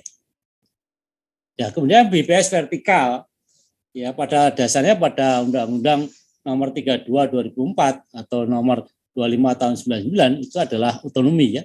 Tapi kita tetap vertikal karena memang diatur oleh satu peraturan tertentu ya. Seperti Anda ini tidak semuanya kewenangan itu dilimpahkan ke daerah. Ada beberapa yang tetap ditangani oleh pemerintah pusat ya, karena sifatnya pekerjaan tadi, politik luar negeri, pertahanan keamanan, peradilan, monitor, fiskal, agama, serta kewenangan yang lain. Nah ini ya kewenangan lain tadi. Nah ini seperti dikatakan di sini, pembagian urusan pemerintah pusat, provinsi, kabupaten, kota di bidang statistik, tugas dan tanggung jawab pemerintah sangat luas dan untuk menjaga independensi, penting itu ya, independensi, BPS tetap sebagai tasi vertikal tadi. Ini ya ditetapkan dengan PP 38 2007 tadi. Selain menjaga independensi, ya agar dalam satu komando, agar independen mudah ya, untuk mempermudah dalam seragaman konsep definisi. Ya betul ya. Karena kalau ini beda tentu akan beda sini. Mempermudah dalam keterbandingan antar daerah, antar negara iyalah ya. Ya kalau konsepnya beda, definisi beda, ukuran beda, ya pasti ini nggak bisa. Berusaha untuk memenuhi kebutuhan daerah. Ya kita kerjasama dengan daerah juga ya untuk menyediakan data-data di tingkat provinsi, Pemda provinsi maupun Pemda kabupaten kota ataupun dinas-dinas yang terkait. Nah inilah dasar kelembagaan tadi dari semua organisasi pasti punya dasar hukumnya lah ya. Seperti ini Anda bacalah. Nah inilah peraturan yang muncul tahun 2020 yaitu peraturan Menpan RB nomor 28 tadi tahun 2020 ya. Kemudian akan diterjemahkan peraturan Badan Pusat Statistik nomor 7 tahun 2000 tentang OTK, organisasi dan tata kerja BPS pusat. Ya, kemudian dimuat di dalam Berita Negara Republik Indonesia. Kemudian tahun 2020 nomor sekian 58, ini peraturan Badan Pusat Statistik tapi untuk daerah, untuk ya tentang OTK BPS provinsi, kabupaten, kota ya. Kemudian BNRI-nya ini ya. Jadi kita langsung menerjemahkan apa yang mau dimulai pemerintah langsung kita terapkan ya termasuk lembaga yang cepat untuk merubah membubarkan eselon 3 tadi ya. Ini untuk organisasi pusat BPS pusat mesti gitu ya. Ini perubahan nomenklatur itu sebutan nama bagian tadi, ya, itu berubah namanya lah, ya. Perubahan nomenklatur untuk Biro Bina Program. Nah, ya, tadi kan ada ya Bina Program tadi kan ya, menjadi Biro Perencanaan. Biro Kepegawaian menjadi Biro Sumber Daya Manusia, ya. Berubah yang tadi, ya. Sebagian besar jabatan administrator eselon 3 ini, ya, ini administrator itu sebutan jabatan eselon 3, ya, di dalam kepegawaian tadi. Kemudian jabatan pengawas itu sebutan daripada eselon 4 tadi. Ada Kasub, Bak, ada Kasih tadi. Nah, disetarakan menjadi jabatan fungsional tertentu, JFT tadi, ya. Jadi sebagian besar kan ya, itu. Kecuali beberapa unit tertentu, ya, tidak semuanya, gitu ya. Nah, ini yang tidak semua itu ini kepala bagian rumah tangga biro umum. Nah, ya tadi ada kan ya, rumah tangga biro umum tadi namanya berubah jadi kepala bagian umum biro umum. Apa ini namanya? Ya. Kepala subbagian urusan dalam, subbagian pemeliharaan perlengkapan, keamanan dan ketertiban, kepala subbagian protokol sama, tetap dipertahankan, nggak berubah. Kemudian kepala bagian pengadaan barang jasa tetap dipertahankan.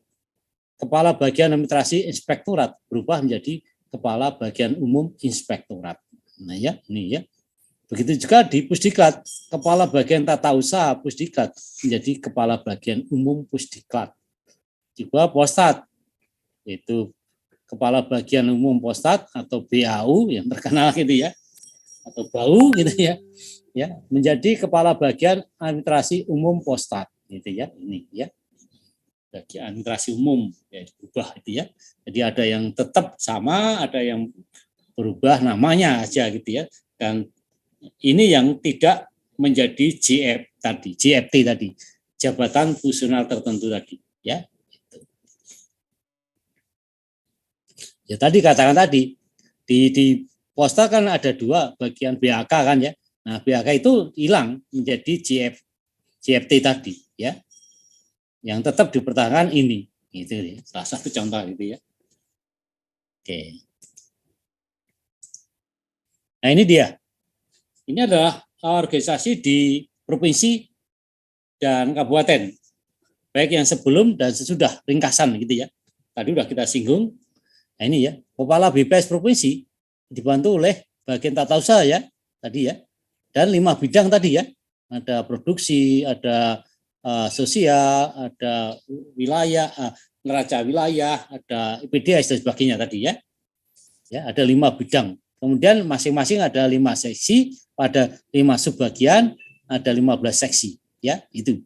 Kemudian kelompok fungsional, jabatan fungsional tertentu. Ya, tadi kan disampaikan ya, masih ingat ya. Nah, sekarang berubah menjadi ini. Kepala BPS provinsi dibantu saja oleh bagian umum. Yang tadi namanya bagian tata usaha berubah menjadi bagian umum, ya. Yang lain 5 bidang ini kelompok di sini, masuk di semua di sini, ya. Nanti kelompok atau jabatan fungsional tertentu, itu ya, itu. Ya, itu. Ya, ini. Begitu juga di kabupaten atau kota BPS itu ya, kepala BPS ini tadinya ada 5 subbagian. Ada subbagian tata usaha dan ada 5 seksi dan ada fungsional tertentu ya.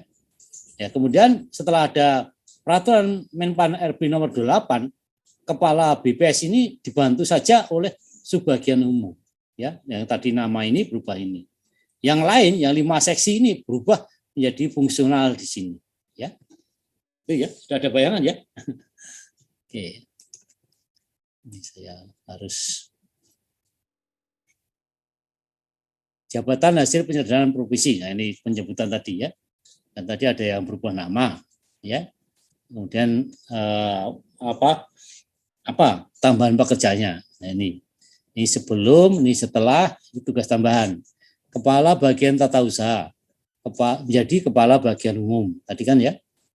Nah, ada tugas tambahan. Nah, ini ya. Ini provinsi tadi ya. Nggak ada. Kepala subbagian bina program. Ini menjadi ini.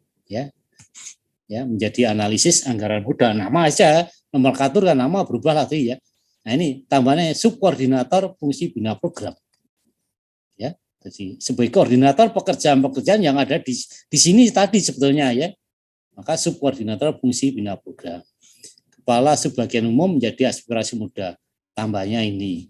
Kepala subbagian kepegawaian hukum namanya sekarang ini tadi kan diganti analisis ya, SDM aparatur muda.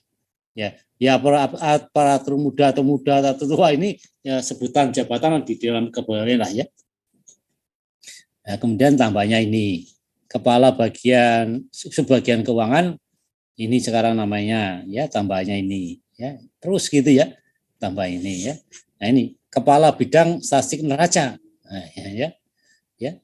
Ini berubah sekarang ya menjadi fungsional jabatan tertentu tadi, yaitu menjadi statistisi media. Ya. Di bawahnya seksi juga sama. Ya, 12 kepala seksi akan menjadi statistik muda. Ya.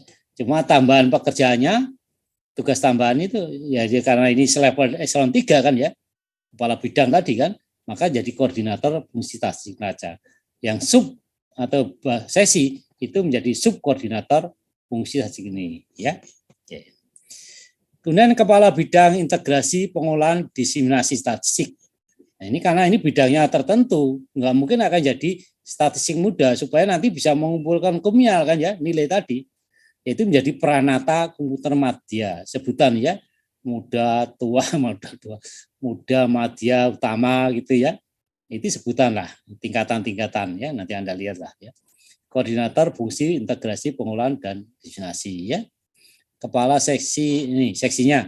Kepala seksi diseminasi dalam statistik menjadi statistik muda. Ya ini ya. Ini khusus ini ya. Karena ini berurusan dengan administrasi kan. Apa seksi diseminasi layanan apa itu ya? Perpustakaan, memberikan apa pelayanan data, pelayanan publikasi gitu kan ya. Maka dia di statistik muda. Tapi yang lain yang berhubungan dengan program, maka berhubunganlah dengan misalnya ini seksi integrasi pengolahan dan jaringan rujukan, maka berubah menjadi pranata komputer muda juga gitu ya. Jadi beda-beda ya. Ada yang statistisi, ada yang pranata komputer, atau mungkin nanti ada juga yang auditor ya kalau memang urusan di dalam tadi di inspektorat tadi ya, inspektorat tadi kan ada itu. Nah, nanti fungsionalnya berubah menjadi auditor apa gitu ya. Ya, kemudian dosen juga gitu kan ya. Jadi namanya ada apa? Asisten ahli, ada lektor kepala gitu kan ya. Kemudian begitu peneliti juga ada ya, peneliti muda, peneliti madya, peneliti utama gitu ya. Itu kira-kira ya. Terus kemudian ada tambahan tadi ya. Oke, sebutan tadi ya. Jadi nama bagian itu memang nggak ada, sekarang sudah berubah tadi yang hilang tadi ya. Di kepala sub atau kepala bagian ini ya sudah berubah nama lah ya. Atau mungkin kepala bidang statistik neraca gitu ya, kepala bidangnya. Nah, jadi koordinator fungsi statistik neraca, tapi pekerjaannya masih tetap sama gitu ya. Itu ya. Karena sudah dibubarkan. Nah, kemudian apa nih? Jabatan hasil penyelenggaraan kabupaten kota. Oh, sebelumnya sudah tambahan ya. Kepala subbagian tata usaha. Nah, ini kepala subbagian tata usaha. Iya ya, karena atasannya adalah eselon 3 ya. Ya, kepala subbagian tata usaha tadi. Kepala subbagian umum. Nah, ya. Ini karena ini tadi nggak ada tambahan karena itu tetap namanya urusan itu nggak berubah, hanya nama berubah lah ya.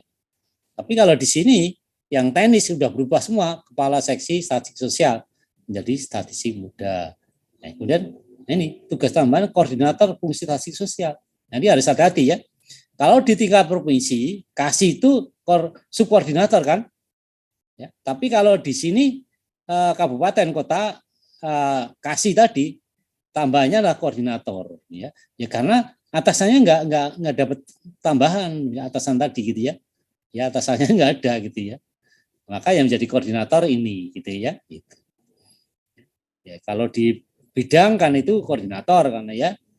Kemudian bawahnya adalah sesi itu kan, maka koordinatornya adalah bidangnya, subkoordinatornya adalah sesinya. Tapi kalau di sini kan kepala BPS-nya pejabat gitu ya. Jadi khusus untuk kepala BPS Kabupaten Eselon 3 itu tetap dipertahankan gitu ya.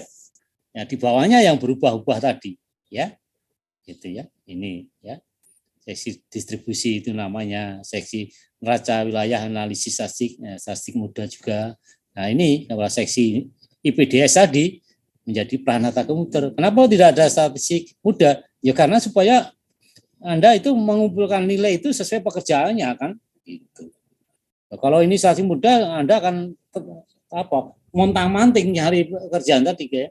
Karena pekerjaan rutinnya ini tapi yang dinilai ini kan jadi repot gitu ya, maka jadi inilah ini ya, itu koordinator tambahnya ya, itulah kira-kira. Mudah-mudahan ada apa lagi. Oh ini nomor 1 jabatan BPS Provinsi Kepala Bidang Neraca Wilayah Analisa Statistik. Nah, tadi kan sudah ya, ini statistik madya karena ada madya. Ini tambahnya BPS Kabupaten Kota Kepala Seksi Integrasi Pengolahan Pranata Komuter. Nah, ini ya. Nah, karena ini tingkat kabupaten maka mantan kasih menjadi koordinator, ya kan ya. Biro Umum subbagian pengadaan barang tetap ini ya, pengelola pengadaan barang subkoordinator ya.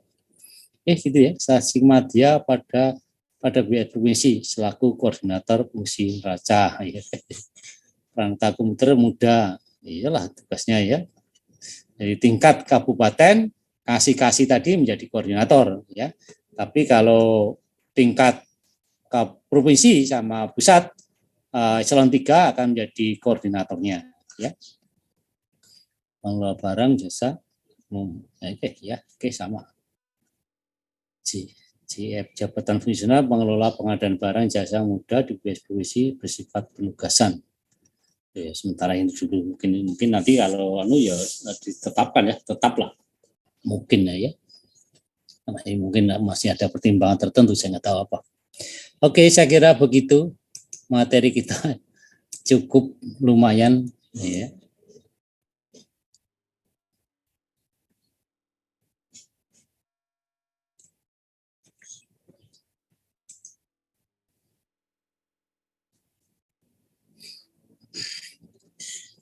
Ada pertanyaan?